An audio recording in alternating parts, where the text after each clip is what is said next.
আনিসুল হক এবং সালমান এফ রহমান দুইজনই রিমান্ডে আছেন। কেমন আছেন তারা?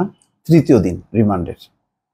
যেই রিপোর্ট তাকে ঘিরে প্রচার হয়েছে গণমাধ্যমে, তাতে দেখা যাচ্ছে যে আনিসুল হক এখন কোনো প্রশ্নের উত্তর দেন না। কোনো প্রশ্ন করলেই তিনি হাসেন শুধু।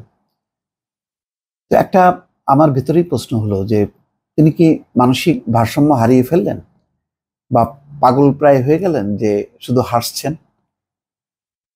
এর আগে কিন্তু খবর এসেছিল যে দুইজনেই ট্রমার মধ্যে আছে, আনিসুল হক এবং সালমান এফ রহমান। মানে এইভাবে যে হাসিনা সরকারের পতন ঘটবে এটা তারা কল্পনাও করতে পারেনি। এখনো বিশ্বাস করতে পারছে না যে হাসিনা সরকার নেই, এমন একটা ট্রমার মধ্যে আছে। সেই ট্রমার মধ্যেই হয়তো যে রিপোর্টটা এসছে, যে তাকে যে বিভিন্ন প্রশ্ন জিজ্ঞাসা করা হচ্ছে, তখন তিনি হাসছেন। তো এটা পাগল লোকরা তাই হয়, তাদেরকে যাই বলা হয় না কেন তারা হাসেন। সেই অবস্থায় গেল কিনা এটা একটা বিষয়। কারণ দুইজনেই তাদের যে বয়স, তাদের যেই জাঁকজমকপূর্ণ জীবন, তার সঙ্গে এখনকার জীবনের তো কোনো মিল নেই। এখন ওই চোর ছেচোর যারা আসে, রিমান্ডে নিয়ে আসে, তাদেরকে যেই সেলে রাখা হয়, আইনমন্ত্রীর জন্য এখন শত শত কোটি টাকার মালিক হয়ে লাভ হলো না, সেখানে আছে। এখানে খবরে বলা হচ্ছে যে সরকারের ব্যর্থতায় পদত্যাগ করে দেশ ছাড়েন শেখ হাসিনা।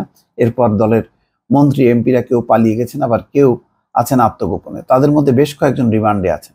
তাদেরই একজন সাবেক আইনমন্ত্রী আনিসুল হক। ডিবি পুলিশ কার্যালয়ে 10 দিনের রিমান্ডে আছেন তিনি। তার কাছ থেকে গুরুত্বপূর্ণ তথ্য পাচ্ছে পুলিশ।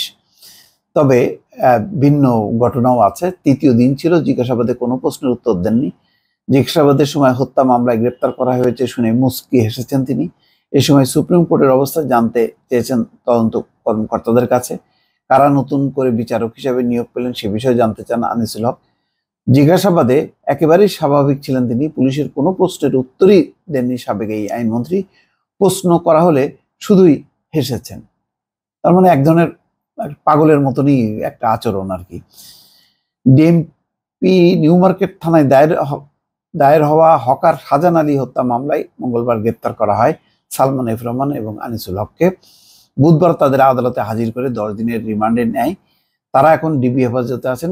যে মামলায় তারা রিমান্ডে আছেন ওই মামলায় কোনো আসামির নাম নেই, তবে অজ্ঞাতনামা হিসেবে বিএনপি জামাত শিবির নেতাকর্মীদের আসামি করা হয়েছে। এটা অবশ্য এক ধরনের গায়েবী মামলাই বলা যায়, কারণ এই মামলায় আসলে তাদেরকে আটক করা হয়নি।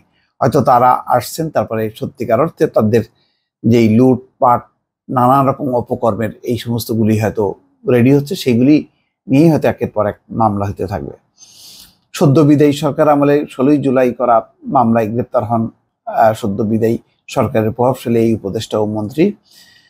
যাক, তাদের অপরাধের কোনো শেষ নেই, এবং কিভাবে ব্যাংকের মালিক হলেন, কিভাবে এই আদালতগুলিতে তারা সাজা দিতেন, কিভাবে গায়েবী মামলাগুলো প্রস্তুত করতেন, এইসবের উত্তর তাদেরকে দিতে হবে। এর আগে তারা কিন্তু দুজনই, আনিসুল হক এবং সালমান এফ রহমান, দুইজনই দায়ী করেছেন ওবায়দুল কাদের এবং আসাদুজ্জামান খান কামাল। বলেছিলেন যে তাদের দুইজনের অনমনীয় মনোভাবের কারণে শেখ হাসিনা ক্ষমতায় থেকে যাওয়ার অভিপ্রায় ব্যক্ত করেছিলেন, এবং যেই শিক্ষার্থীদের সাথে আলোচনা করা, তাদের সাথে নমনীয় হওয়া, এই বিষয়গুলো মানে এড়িয়ে গিয়ে হার্ড লাইনে যাওয়ার সিদ্ধান্ত নিয়েছিলেন শেখ হাসিনা। তার পেছনে ছিল দুই মন্ত্রী ওবায়দুল কাদের এবং আসাদুজ্জামান খান কামাল। সেই কথা কিন্তু তারা বলছেন, এবং শেষের দিকে আমরা দেখছিলামও যে নেগোসিয়েশনের বিষয়গুলো নিয়ে সালমান এফ রহমান এবং আনিসুল হকের তৎপরতা। তাদের মধ্যে হয়তো ভয় ছিল বেশি যে সরকারের পতন ঘটলে তাদের কি হবে। শেষ পর্যন্ত তাই হলো। এখন অনেকটা পাগলের মতন আচরণ করছে ডিবির রিমান্ডে। যে প্রশ্নই তাদেরকে করা হচ্ছে তারা হাসছেন। দর্শক, ভালো থাকবেন। আল্লাহ হাফেজ।